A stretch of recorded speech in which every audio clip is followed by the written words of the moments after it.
The CEO's office smelled like leather and lies. Harlan Vance sat behind his desk, fingers steepled, wearing that expression I'd seen him use when firing people. Concerned, fatherly, complete bullshit. "Michael," he said, "I need to talk to you about Jacob. My son.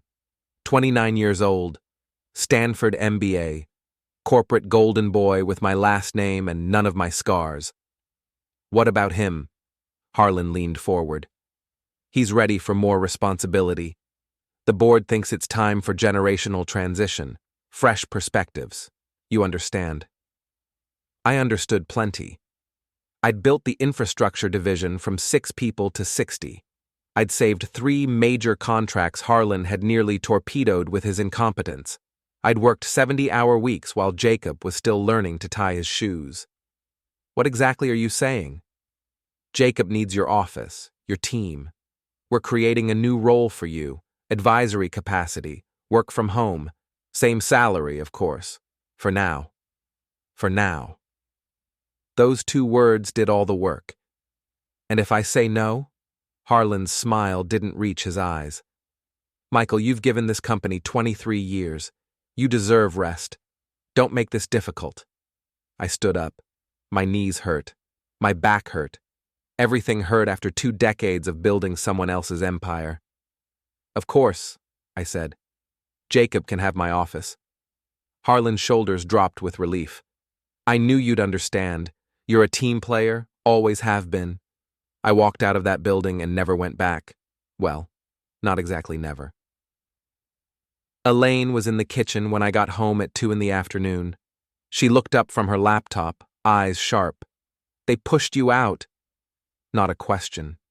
Elaine had a doctorate in corporate psychology and 20 years of watching power plays from the sidelines. "Jacob needs my office." "Jacob." She closed her laptop. "Your son. Who you mentored. Who you got hired." "The very same." "And you said yes." I said of course. I opened the refrigerator, stared at contents I didn't want. Then I told them I'd work from home. Permanently. Elaine stood up, walked over, put her hand on my shoulder. "Good." I turned to look at her. "Good?" "If they want you gone, make them fire you. Don't quit. Don't make it easy."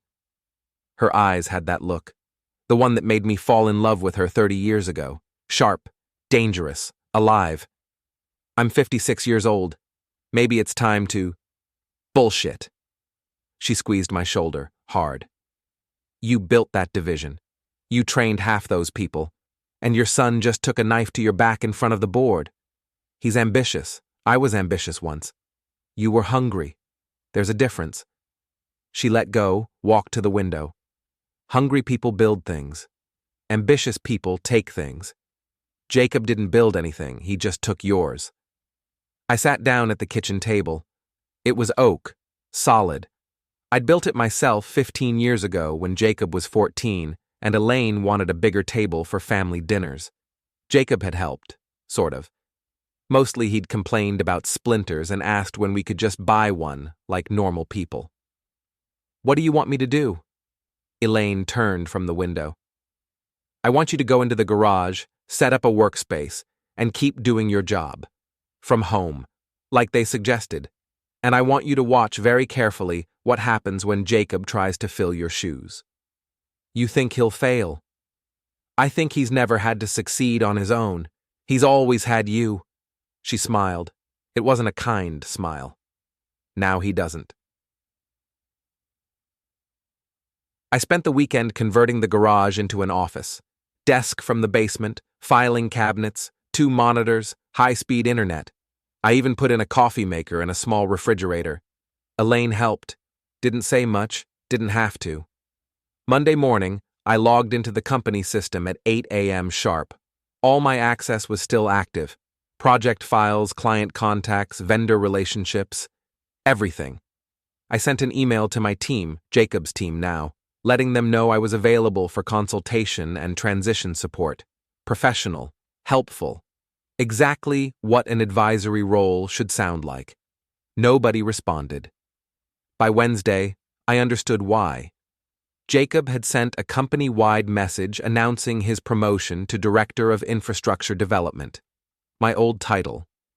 He thanked me for my years of service and mentioned that I was transitioning to a well-deserved retirement phase. I was 56, and I'd never used the word retirement in my life. I called Jacob. Went to voicemail. I called again. Voicemail. I called Elaine at her office. Did you see the email? I saw it. Half my department saw it. They're asking if you're okay. I'm not retired. No, you're not. A pause. Michael, I need to tell you something. Sarah Chen from HR called me. We have lunch sometimes. She said Jacob requested they start processing your severance package. My hand tightened on the phone. I never resigned. She knows. She pushed back. But Harlan told her to prepare the paperwork anyway, just in case you decided to make it official. Just in case. As if I had any choice. I need to talk to Jacob. He's not going to take your call. She was right. My son, who I'd taught to ride a bike, who I'd helped with college applications, who I'd personally walked through his first week at the company, wouldn't take my call. Elaine's voice softened. Michael, I know this hurts, but you need to see clearly now. This isn't your little boy making a mistake. This is a grown man who planned this. He knew what he was doing. I hung up, sat in my garage office, stared at the walls. Then I opened my laptop and started going through project files. Every contract, every vendor relationship, every piece of infrastructure I'd built over 23 years, and I started taking notes. Thursday afternoon, I got a message on the company Slack channel from someone I didn't know, a new hire in marketing. Hey team, heard through the grapevine that Michael Rourke had some kind of breakdown? Couldn't handle the pressure? That's why he retired early? Anyone know if that's true? I stared at the message, read it 3 times. Breakdown. Couldn't handle the pressure. Someone responded. Paula Chen, one of my former engineers. That's not what happened, the marketing person replied. Oh, sorry, that's just what I heard from Jacob in the leadership meeting. My bad if it's wrong. From Jacob, in the leadership meeting. I took a screenshot, sent it to Elaine. She called immediately. Where did this come from? Company Slack. Jacob's telling people I had a nervous breakdown. That's defamation. It's gossip. Hard to prove intent. It's your son. Yeah, I closed my laptop. It is. That night, I didn't sleep. I kept thinking about Jacob at 14, helping me build the kitchen table, complaining about splinters, asking why we couldn't just buy one like normal people. I should have paid more attention to that question. Friday morning, I decided to go into the office, not to my old office, just to pick up some personal items from my old desk. I still had my access badge. Nobody had deactivated it. I parked in the garage, took the elevator to the 7th floor, the infrastructure division. The elevator doors opened, and I stepped into a space I'd designed. The layout, the workflow, the team structure, everything. Someone I didn't recognize sat at the reception desk. Young, early 20s. She looked up and smiled. Can I help you? Michael Rourke. I'm here to... Oh. Her smile vanished. I think you need to talk to someone in HR if you're here about your severance package. I'm here to pick up personal items from my desk. Your desk? She looked confused. Jacob's in that office now. Do you have an appointment? I didn't answer, just walked past her toward my old office. The door was closed. Through the glass wall, I could see Jacob at my desk. My desk. He was on the phone, laughing at something. Behind him, on the wall where I'd hung my engineering certifications, there was a framed poster, some motivational garbage about leadership. I opened the door. Jacob looked up, saw me. His smile froze. I'll call you back, he said into the phone. Hung up, stood. Dad, what are you doing here? Picking up my things. I had them boxed up. They're in storage. I'd like to get them. Sure. Yeah, I can have someone bring them to you. He came around the desk. He was wearing a suit I'd helped him pick out 2 years ago for his first big presentation. You should have called first. I did. You didn't answer. He glanced at the door. The new receptionist was watching through the glass. This isn't really a good time. I've got back-to-back meetings. I saw the Slack message. His expression didn't change. What message? About my breakdown, about how I couldn't handle the pressure. Dad, I don't know what you're talking about. You told the leadership team I had a nervous breakdown. That's why I retired. I never said that. He crossed his arms. Defensive posture. I'd taught him to recognize that in negotiations. Watch for crossed arms. It means they're hiding something. If someone misunderstood something I said, that's not my fault. What did you say? I said you were transitioning to retirement, that the work had gotten stressful, that you deserved rest. If someone interpreted that as a breakdown, I can't control that. Plausible deniability. Another thing I'd taught him. You're lying to me. I'm not lying. I'm trying to help you exit gracefully. He lowered his voice. Dad, you've given this company everything, but it's time. You're 56, you're tired. Everyone can see it. Harlan can see it. The board can see it. I never said I was retiring. You said you'd work from home. That's not retirement. It's the beginning of retirement. Don't make this harder than it needs to be. He moved toward the door, opened it. I'll have your personal items delivered by Monday, but you can't just show up here anymore. It's disruptive. Disruptive. I'd built this division from nothing, and now I was disruptive. I walked to the door, stopped next to him, close enough to smell his cologne. Expensive. Probably a gift from his wife. I'm not retiring, Jacob. I'm working from home. Advisory capacity, just like Harlan said. Sure, Dad. Whatever you want to call it. I left, took the elevator down, walked through the parking garage to my car. Someone called my name. I turned. Daniel Walsh, one of my senior engineers. He jogged over, looking uncomfortable. Michael, hey, I saw you upstairs. Daniel. Listen, I just wanted to say, that Slack thing was bullshit.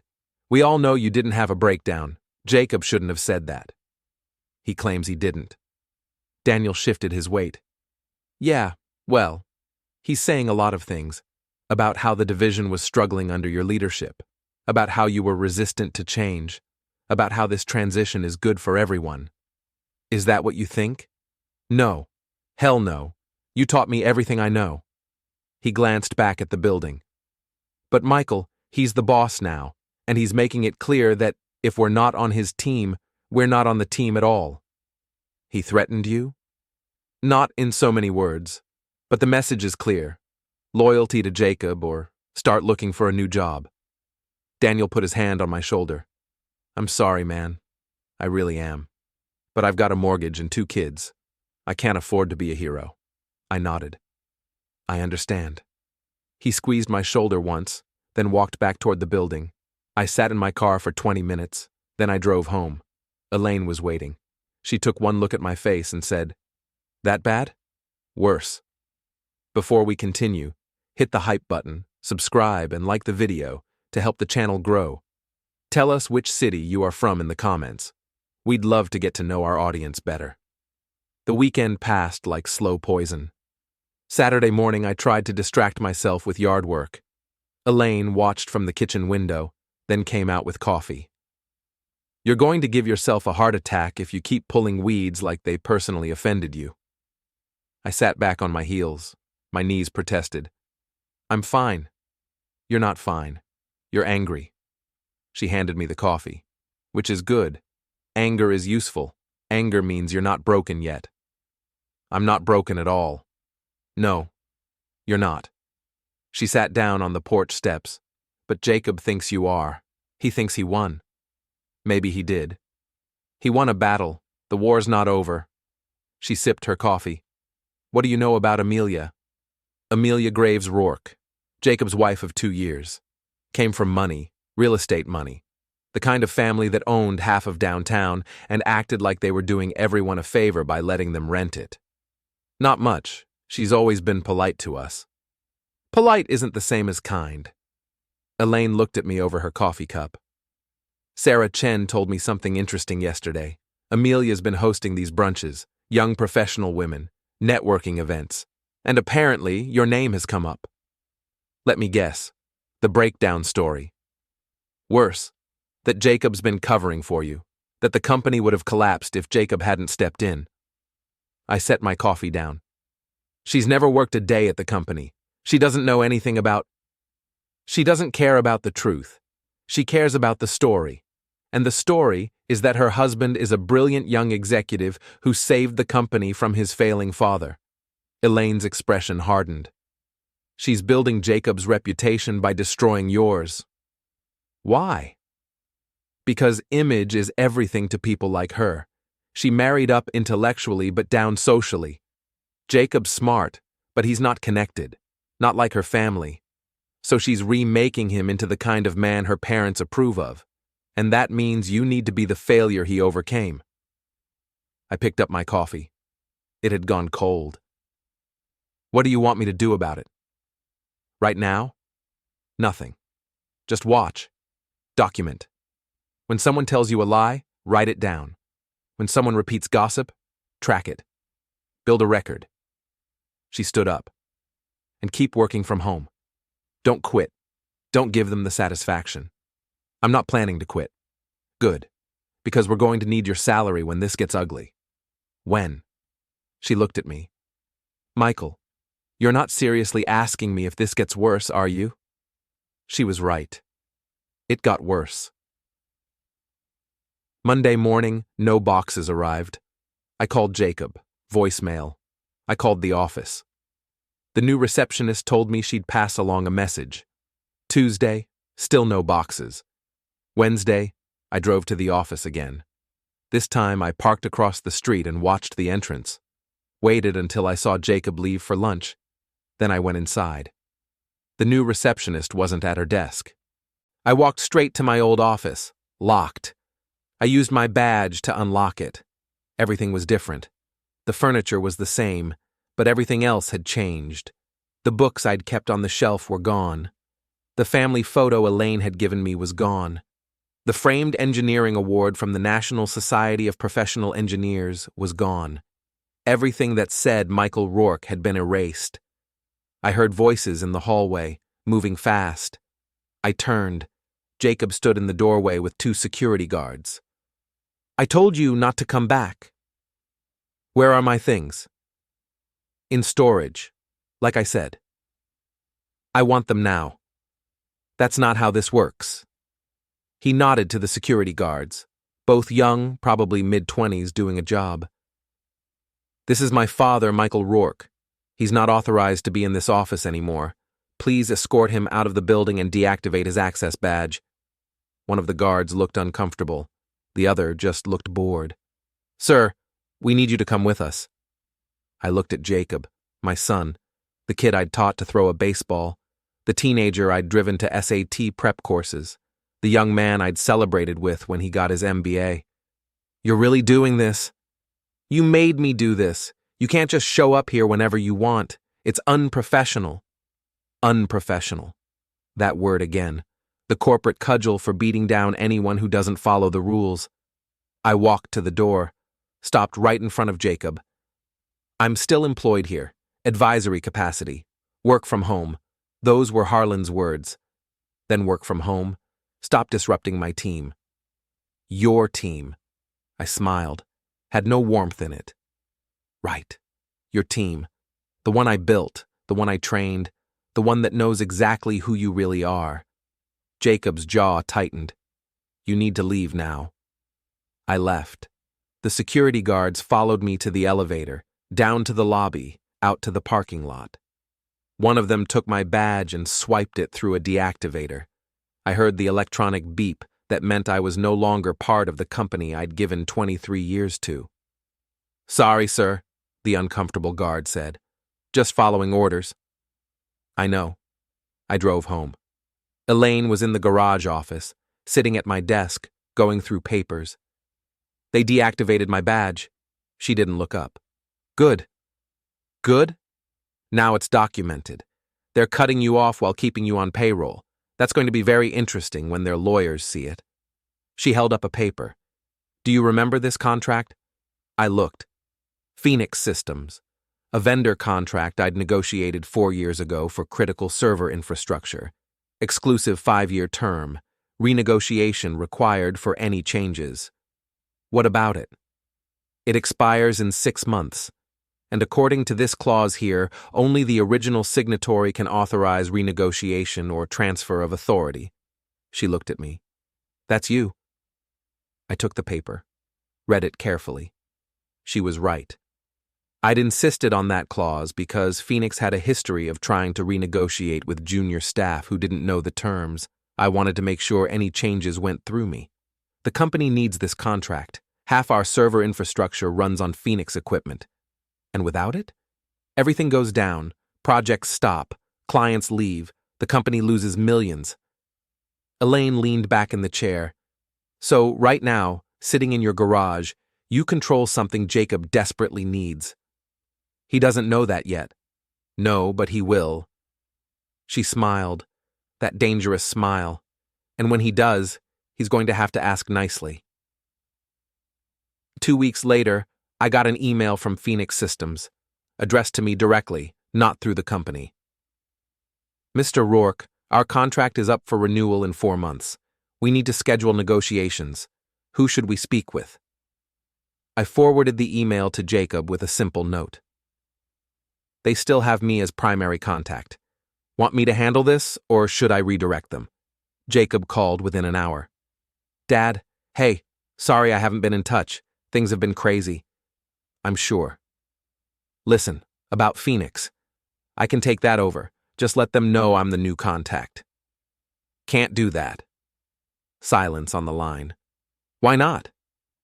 Contract terms, original signatory only. I negotiated that clause specifically to prevent junior staff from making bad deals. More silence. I could almost hear him thinking. You're the director now. That makes it your responsibility. I wrote the contract. I know the terms. Any attempt to transfer negotiation authority without my signature voids the agreement immediately. Phoenix walks, and the company loses half its infrastructure. That's insane. No contract would... Read it yourself. Section 7, paragraph 3. I can email you the relevant page if you'd like. He didn't answer for a moment. When he spoke again, his voice was tight. What do you want? Nothing. I'm just letting you know the situation. You're the director. You make the call. Don't play games with me. I'm not playing anything. You wanted my job. You got it. Congratulations. Now you get to deal with contracts I negotiated before you were old enough to vote. You're trying to sabotage me. I'm trying to help you. That's why I sent the email. If you want me to handle the Phoenix negotiation, I'm happy to. If you want to take it over, you'll need to work with their legal team to amend the contract terms first. Your choice. He hung up. 3 days later, I got an email from Harlan Vance. Professional. Polite. Requesting a meeting to discuss the Phoenix Systems contract. I replied. Happy to meet. Would you like to come to my home office or should I come to the building? I understand my access badge has been deactivated. Another 3 days passed before Harlan replied. I'll come to you. Thursday at 2? Thursday at 2, Harlan Vance sat in my garage office looking like he'd swallowed glass. Michael, thank you for seeing me. Of course. Can I offer you coffee? No, thank you. He glanced around the garage, took in the setup, the monitors, the files, the coffee maker. You've made quite a space here. It works. You said I should work from home, so I am. Yes, about that. He shifted in his chair. I think there may have been some miscommunication about your role transition. Really? I thought it was clear. Advisory capacity, work from home, same salary, for now. He flinched at that last part. Right. The thing is, Jacob is struggling with some of the vendor relationships. He's new to this level of responsibility and he needs help. I understand. That's why I'm here. Advisory capacity. The Phoenix contract specifically. What about it? We need you to transfer negotiation authority to Jacob. The contract is coming up for renewal, and we can't afford any disruptions. I'm not disrupting anything. I'm happy to handle the negotiation myself. That's not practical. You're not in the office. You don't have access to the team or the current project requirements. I have email. I have phone. I have video conferencing. I've been handling vendor negotiations remotely for years. Worked fine then. Should work fine now. Harlan's expression hardened. Michael, let me be direct. Jacob needs this. He needs to establish himself as the authority on these relationships. Having you swoop in and handle it undermines his position. Then Jacob should have thought about that before taking my position. That's not fair. Fair? I leaned forward. Harlan, you pushed me out to make room for my son. You let him spread rumors that I had a breakdown. You deactivated my access badge while keeping me on payroll. And now you want me to hand over the one piece of leverage I have left so Jacob can pretend he's competent. You want to talk to me about fair? This isn't personal. It's completely personal. You made it personal when you chose my son over me. I stood up. Here's what's going to happen. I'm going to handle the Phoenix negotiation myself. I'm going to get us the best terms possible, because that's my job. Advisory capacity. Just like you said. And Jacob is going to have to live with the fact that his father still has value to this company. If that's a problem, fire me. Otherwise, get out of my garage. Harlan stood. His face was red. You're making a mistake. No, you made the mistake. I'm just living with the consequences. He left. Elaine came out of the house 30 seconds later. I was listening from the kitchen. That was beautiful. That was stupid. I just made an enemy of the CEO. You already were enemies, you just didn't admit it until now. She kissed my cheek. Now the real fight starts. Monday morning, Jacob came back to work. He showed up at 8:30, sat at a desk in the bullpen with the other junior project managers. Didn't look at me, didn't talk to anyone. I assigned him to a small infrastructure audit. Basic work, checking cable runs, verifying server configurations, making sure everything matched the documentation. He did the work, didn't complain, didn't ask questions. Paula Chen came into my office at lunch. He's miserable. That's not my concern. It's everyone's concern. The whole team can feel it. It's awkward and uncomfortable, and it's affecting morale. Give it time. Michael, I'm trying to be respectful here, but you're making this worse than it needs to be. How? By treating him like he doesn't exist. You haven't spoken to him all day. You assigned him the most boring work possible. You're making it clear you don't want him here. I don't want him here. Then fire him. Stop torturing him. I can't fire him. The board won't let me. Then figure out how to work with him, because this isn't sustainable. She left. I knew she was right, but I didn't know how to fix it. That night, Elaine didn't speak to me at dinner. Just ate in silence, then went to bed early. I stayed up, worked in the garage office until midnight, avoided thinking about Jacob, avoided thinking about Elaine, avoided thinking about anything except work. At 1 a.m., my phone rang. Unknown number. Hello? Mr. Rourke? This is Officer Martinez with the City Police Department. We have your son Jacob here. He's been in a car accident. My stomach dropped. Is he hurt? Minor injuries, but he's been drinking. We need you to come pick him up. I drove to the police station, signed paperwork, paid the fine for them to release him without formal charges. Jacob was sitting in a holding cell, head in his hands. When they let him out, he could barely look at me. Thanks, he mumbled. Get in the car. We drove in silence for 10 minutes. Then Jacob said, I wasn't trying to hurt anyone. I couldn't stop thinking, couldn't turn it off, so I drank, and then I drove. Stupid. I know it was stupid. Where were you going? I don't know. Nowhere. Anywhere. He looked at me. Away from you. I didn't respond.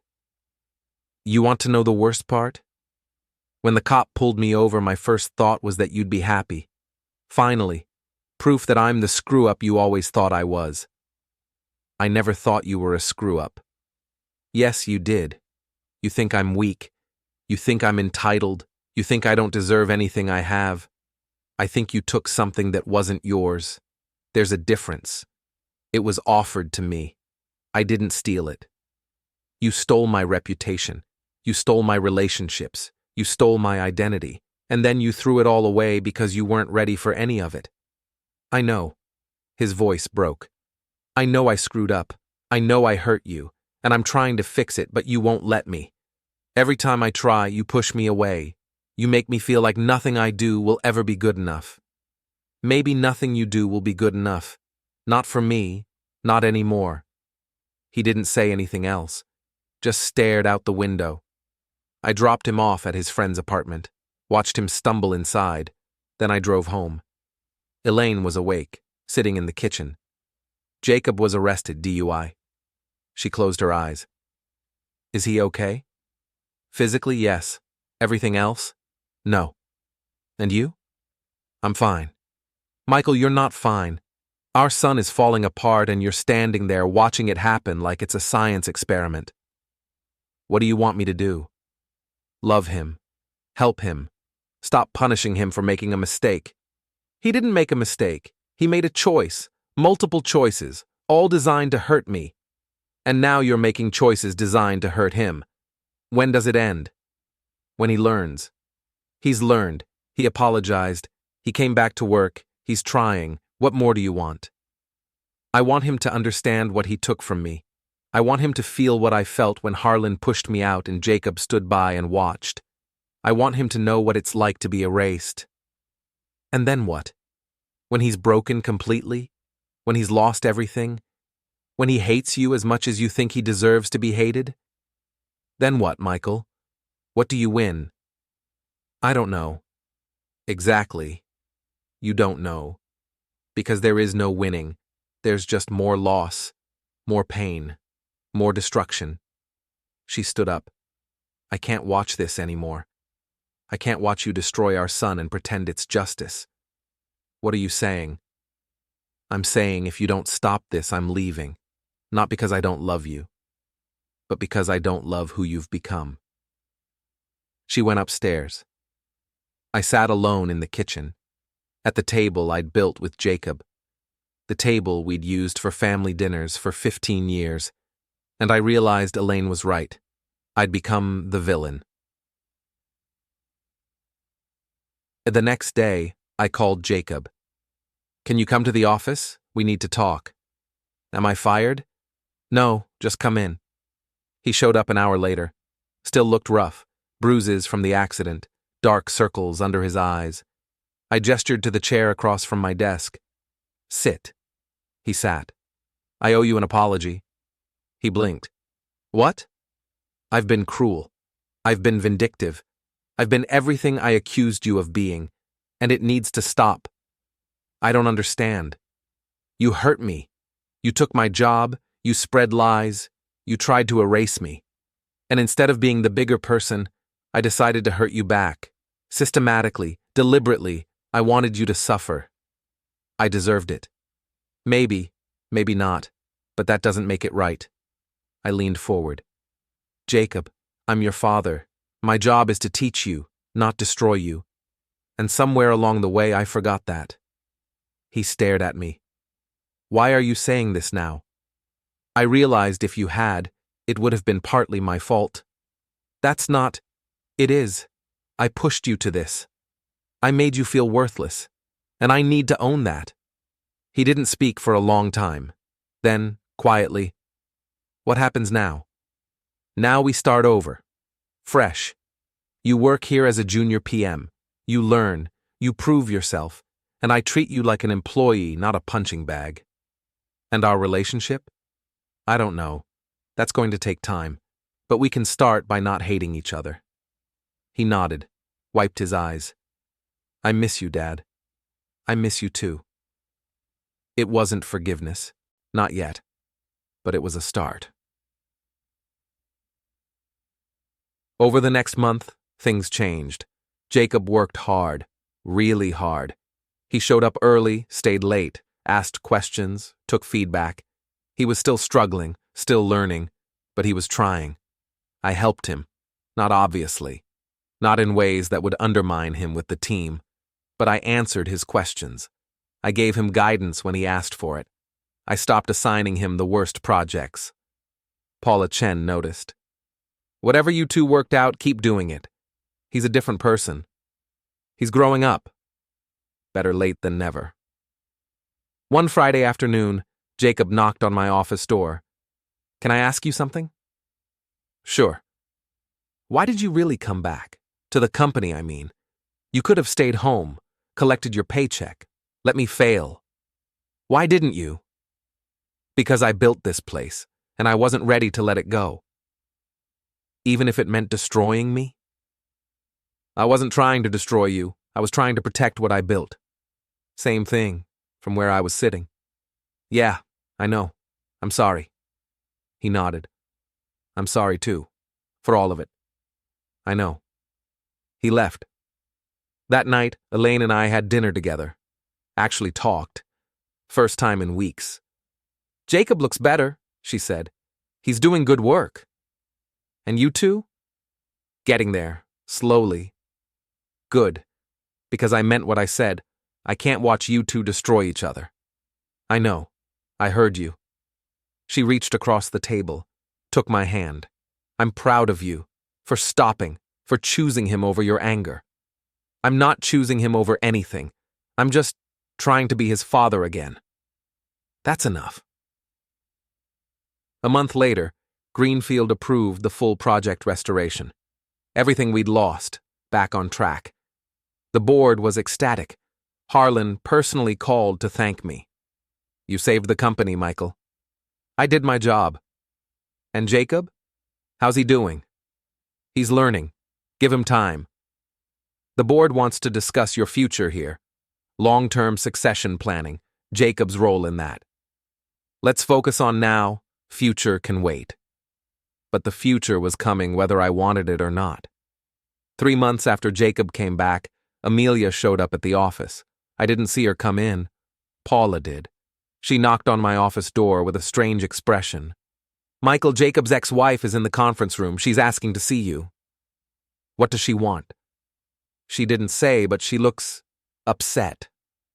I found Amelia sitting at the conference table, perfectly composed in a designer suit. When I walked in, she stood. Michael, thank you for seeing me. What do you want, Amelia? To apologize. That caught me off guard. For what? For my role in what happened between you and Jacob. I pushed him to take your job. I encouraged him to distance himself from you. I told him you were holding him back. She looked down. I was wrong. Why are you telling me this now? Because Jacob deserves better than what I did to him. And so do you. She sat back down. I came from a family where power and position are everything. My parents taught me that image matters more than substance, that winning matters more than relationships, and I brought that into my marriage. And Jacob went along with it. He wanted to impress me. He wanted to be someone my family would respect, and I used that against him. She looked up at me. I'm not asking for forgiveness. I'm just telling you the truth. Jacob made mistakes, but I made them worse. I made him think he had to choose between you and success, and that was cruel. Yes, it was. How is he? Why do you care? Because despite everything, I did love him. I still do in some ways, but I'm not good for him. I know that now. I sat down across from her. Jacob's doing better. He's learning. Growing up. Finally. Good, he deserves that. She stood. I won't take more of your time. I just needed you to know that he's not the villain in this story. Neither are you. If there's a villain, it's me. There's no villain, just people making mistakes. She smiled sadly. That's generous of you. After she left, I sat in the conference room for a long time. Then I went to find Jacob. He was at his desk, reviewing project documentation. When he saw me, he looked up. "Can we talk?" I asked. "Sure." We went to the parking garage, away from the office, away from listening ears. Amelia was here. He tensed. What did she want? To apologize, for pushing you to take my job, for making you choose between family and ambition. She said that? Yes. He leaned against a concrete pillar. She's right. She did push me, but I let her. I wanted what she was offering: status, respect, the kind of life her family had, and I was willing to sacrifice you to get it. I know. I don't blame her for leaving. I was a terrible husband, always focused on work, always trying to prove something, never actually present. You sound like me. He laughed bitterly. Yeah, I do. Jacob, I need to tell you something. And I need you to hear it. Okay. You're better than me. At the things that matter, you're better than me. That's not true. It is. You care about people. You ask questions. You listen. I built a career on being competent and efficient. You're building one on being human. And that's harder. That's more valuable. I screwed everything up. So did I. Multiple times. The difference is I had people protecting me from the consequences. You didn't. And maybe that's not fair, but it made you grow up faster. Dad, let me finish. I'm proud of you for coming back, for doing the work, for apologizing, for changing. That takes guts, more guts than I had at your age. He wiped his eyes. I don't deserve this. Neither did I when I got pushed out. But here we are, both of us trying to figure out how to be better. We stood there for a while. Then Jacob said, "Can I ask you something?" "Anything. Do you think we'll ever be okay? Really okay? Not just professionally, but as father and son?" "I think we're getting there. But it's going to take time. We both did damage. We both need to heal." "Yeah." He pushed off from the pillar.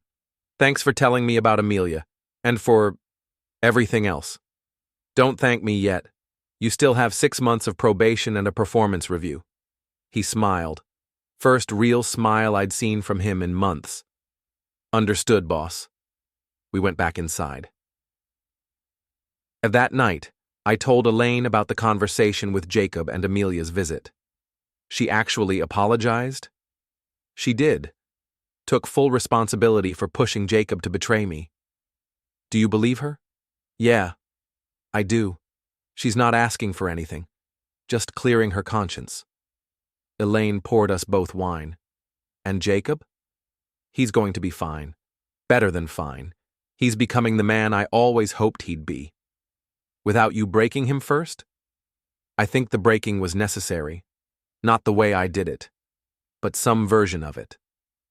That's a dangerous line of thinking. Maybe. But I can't change what happened. I can only try to do better going forward. She clinked her glass against mine.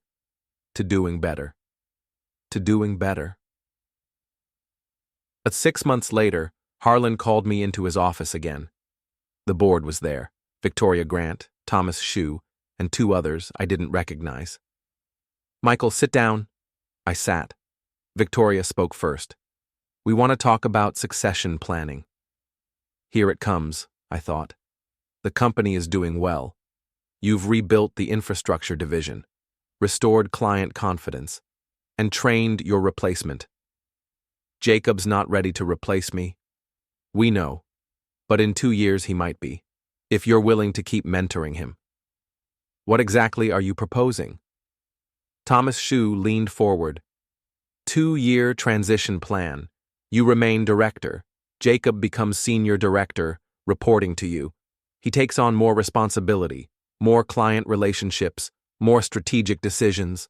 And in 2 years, if he's ready, you move into an advisory role, a real one, not the fake one we pushed on you before. And Jacob takes over. And if he's not ready in 2 years, then we extend the timeline, or we find another successor. But we're betting on Jacob, with your guidance. I looked at Harlan. What do you think? I think we screwed up before. We pushed you out too fast, promoted Jacob too fast, and it nearly destroyed the company. This is our chance to do it right. What does Jacob think? We haven't asked him yet. We wanted your approval first. And if I say no? Victoria smiled. Then we find another plan. But we think you'll say yes, because despite everything that happened, you still believe in your son.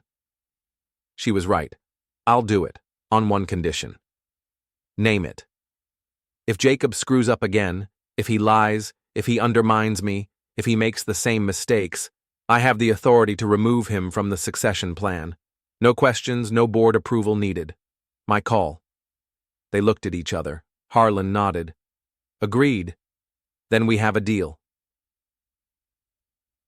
I told Jacob that night over dinner, at the kitchen table, the one we'd built together. Elaine had cooked. First family dinner in almost a year.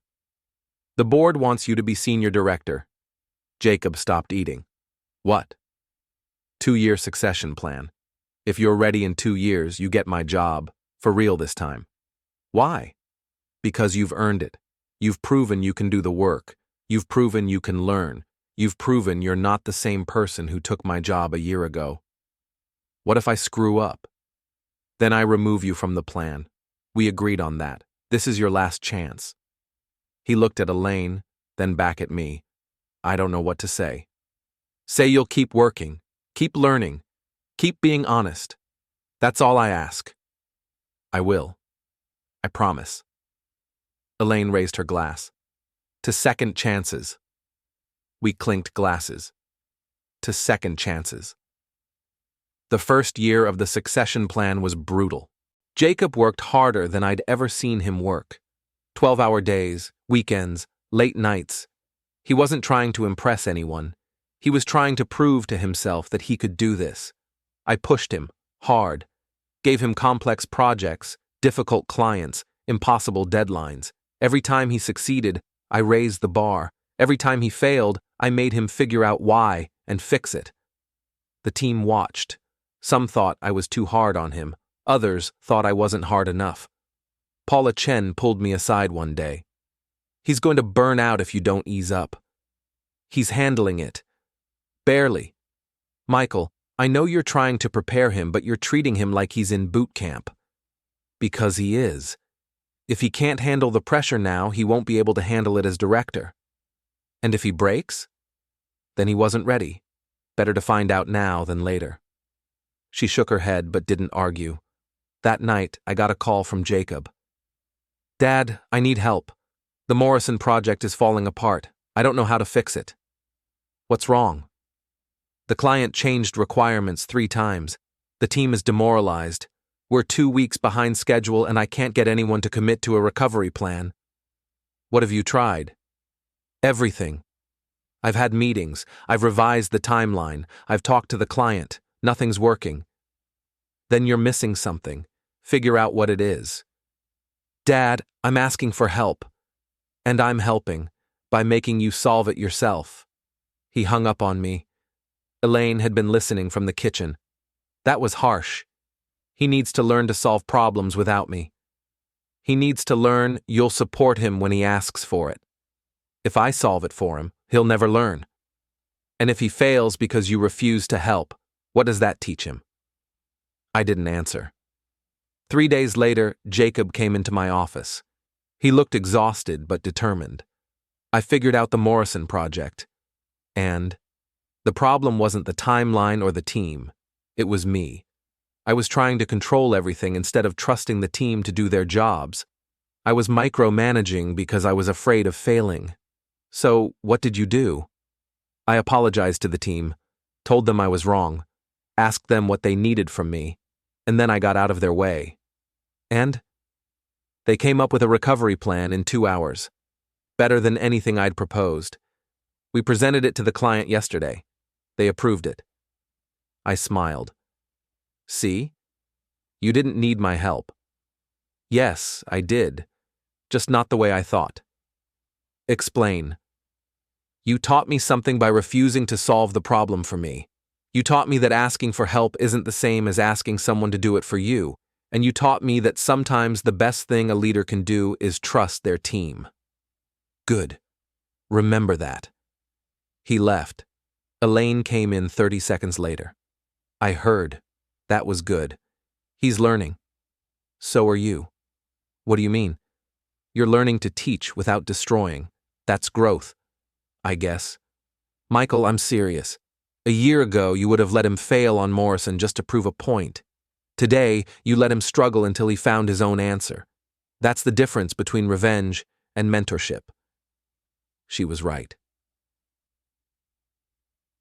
18 months into the succession plan, Harlan had a heart attack. Mild. He survived, but it changed everything. He called me from the hospital. Michael, I need to retire. Doctor's orders. When? 6 months. Maybe less. That's not enough time to transition everything. I know. That's why I need you to step up as interim CEO until we find a replacement. Me? I'm not a CEO.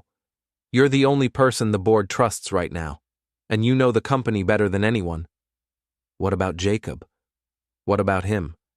This interrupts the succession plan. If I'm CEO, who runs infrastructure? Jacob does. As acting director, it's a test. If he succeeds, the board approves him as permanent director when you transition back. And if he fails? Then we find someone else. I hung up, called Elaine. Harlan's retiring, wants me to be interim CEO. Oh my God, are you going to do it? I don't know. It means putting Jacob in charge of infrastructure before he's ready. Or maybe he is ready, and you just don't want to admit it. What? Michael, you've been preparing him for this for 18 months. At some point, you have to trust that the work you've done was enough. What if it wasn't? Then he fails, and you help him recover, just like you've been doing all along. I took a breath. Okay, I'll do it. I told Jacob the next day. Harlan's retiring. I'm interim CEO for 6 months. You're acting director of infrastructure. His face went pale. I'm not ready. The board thinks you are. What do you think? I think you're more ready than you believe, and I think the only way to find out is to do the job. What if I screw up? Then you screw up. We'll deal with it. Just like that? Jacob, you've spent 18 months proving yourself. To me, to the team, to the board. At some point, you have to prove it to yourself. This is that point. He nodded slowly. Okay, I'll do it. Good. You start Monday. That weekend, Elaine and I helped Jacob prepare. Went through every major project, every key relationship, every potential crisis. By Sunday night, his head was spinning. This is insane. How did you keep track of all this? Practice, and a lot of late nights. I can't do this. Yes, you can. You've been doing it for months. You just didn't realize it. Monday morning, Jacob sat in my old office. His office now. First time as acting director. I stopped by at lunch. How's it going? Terrifying. Good. That means you're taking it seriously. Dad? Yeah? Thank you. For believing in me even when I didn't deserve it. You always deserved it. You just needed to believe it yourself. As interim CEO, I saw the company from a different angle.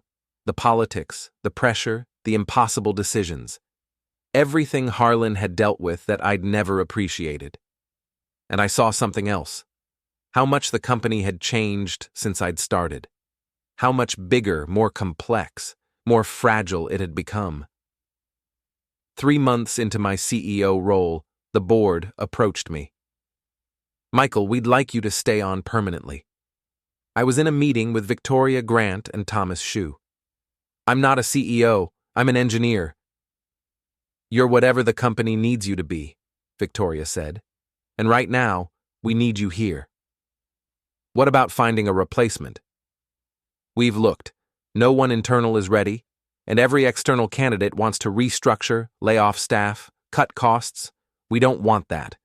We want someone who understands this company. That's you. And Jacob? Jacob stays on as director of infrastructure. Permanent position. He's proven himself. The transition is complete. I thought about it. CEO meant more responsibility, more stress, more time away from the work I loved. But it also meant protecting everything I'd built, including Jacob's future.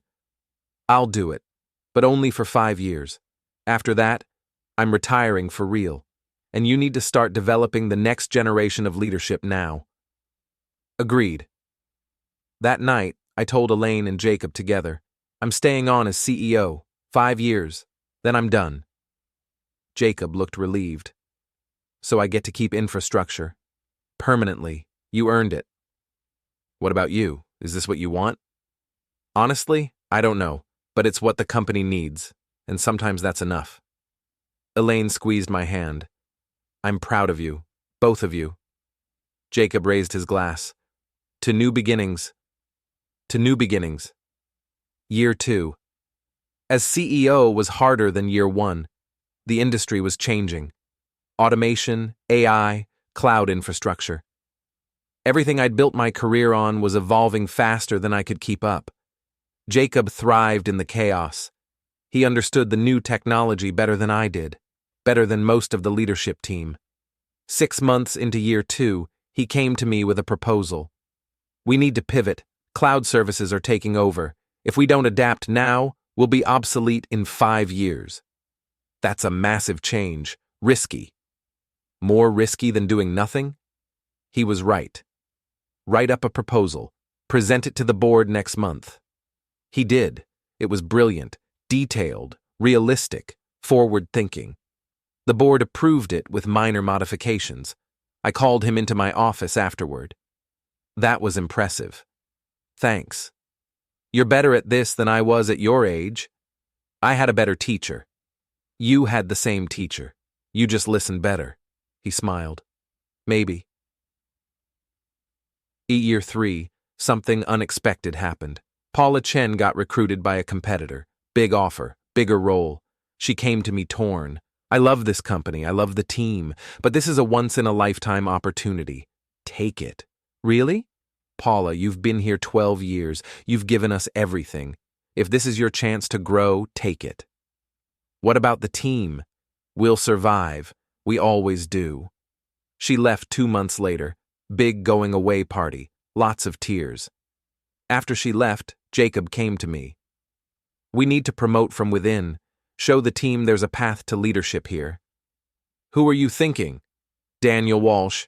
He's ready. He's been here 8 years. Solid engineer, but not a leader. Not yet, but he could be. With the right mentoring. You want to mentor him? Yeah. The way you mentored me. The hard way. The honest way. I looked at my son, at the man he'd become. Do it, but don't make my mistakes. Don't punish him when he fails. Teach him. I will. Year 4, Harlan died. Heart attack. Same as before, but worse this time. The funeral was massive. Half the tech industry showed up. I gave a eulogy, talked about his vision, his leadership, his flaws, his humanity. Jacob sat in the front row with Elaine. When I finished, he was crying. After the service, he pulled me aside. I know you and Harlan had a complicated relationship. That's an understatement. But you still honored him. Why? Because he gave me a chance when no one else would. And despite everything that happened between us, that mattered. Do you think he regretted pushing you out? I think he regretted how it happened, not that it happened. What's the difference? The difference is intention. He wanted what was best for the company. He just went about it wrong. Jacob nodded. I want to be the kind of leader who does it right. Then keep learning, keep growing, keep being honest. That's all any of us can do. Year 5, the board approached me again. Michael, we know you said 5 years, but we'd like you to stay longer. No. Victoria Grant looked surprised. No? Just like that? I'm 61 years old. I've given this company almost 3 decades. It's time for the next generation to lead. Jacob's not ready to be CEO. He doesn't need to be. You can hire externally or promote someone else internally.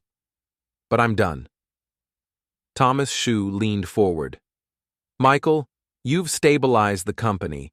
You've led us through major transitions. Walking away now would be smart. I'm walking away while I still have energy to enjoy retirement, while Elaine and I can still travel, while I still have time to build things that aren't for profit. They tried to convince me, for an hour, but I'd made up my mind. My last day is December 31st, 6 months. Use that time to find my replacement. I left the meeting. Jacob was waiting outside. They're trying to get you to stay, aren't they? They tried. I said no. Good. Good? Dad, you've earned your retirement. Don't let them guilt you into staying longer than you want. What about you? What about me? Are you ready to work under someone else as CEO? He thought about it. Yeah, I am. I've learned enough from you to stand on my own. And if the new CEO is bad, I'll leave and find something better. Just like that? Just like that. You taught me that the company doesn't own me. I choose to be here, and I can choose to leave. I smiled. You really have grown up. Thanks to you. 6 months later, December 31st, my last day. The company threw a retirement party. Big, fancy. Everyone I'd worked with over 30 years, speeches, toasts, a ridiculous plaque that I'd never hang up. Jacob gave the final speech. My father and I have had a complicated relationship. Anyone who's worked here the last 5 years knows that. We fought. We hurt each other. We said things we both regret. He paused, looked at me. But through all of it, he never gave up on me. Even when I gave him every reason to. He taught me what it means to be a leader. Not by being perfect, but by being honest. Not by making it easy, but by making it real. His voice caught. Dad, I know I said this before, but I need to say it again in front of everyone. I'm sorry for taking your job, for betraying you, for making you fight to get back something that should have always been yours, and thank you for coming back, for teaching me, for believing I could be better than I was. The room was silent. I stood up, walked to the front, hugged my son. I'm proud of you, I whispered. I love you, Dad. I love you too. After the party, Elaine and I drove home. Jacob came with us.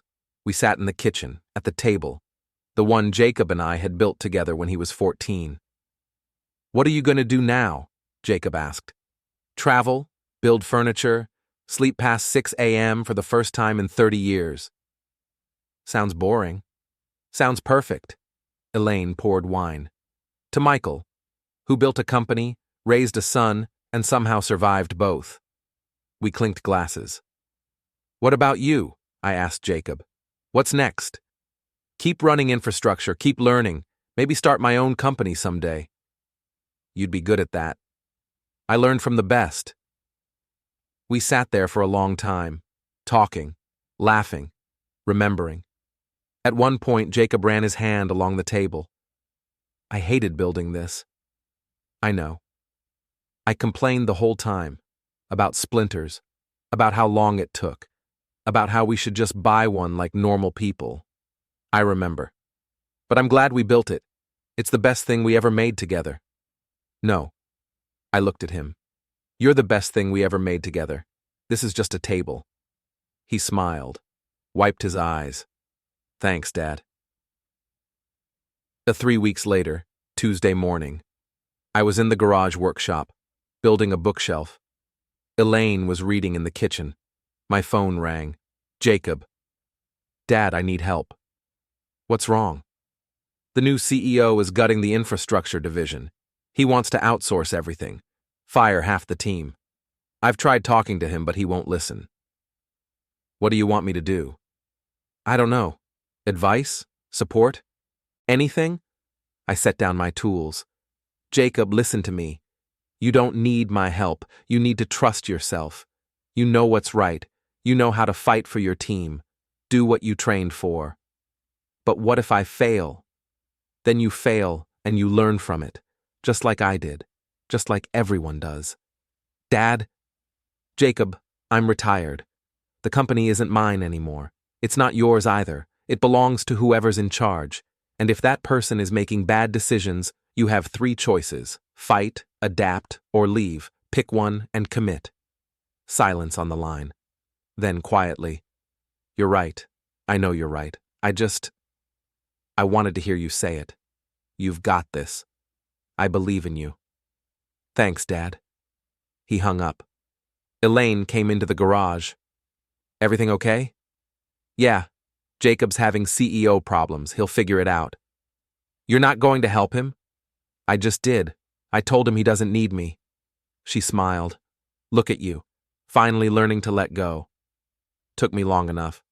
Better late than never." That afternoon, Jacob called back. "I quit." "What?" "The new CEO is an idiot. He doesn't care about the team, doesn't care about quality, only cares about profit margins. So I quit.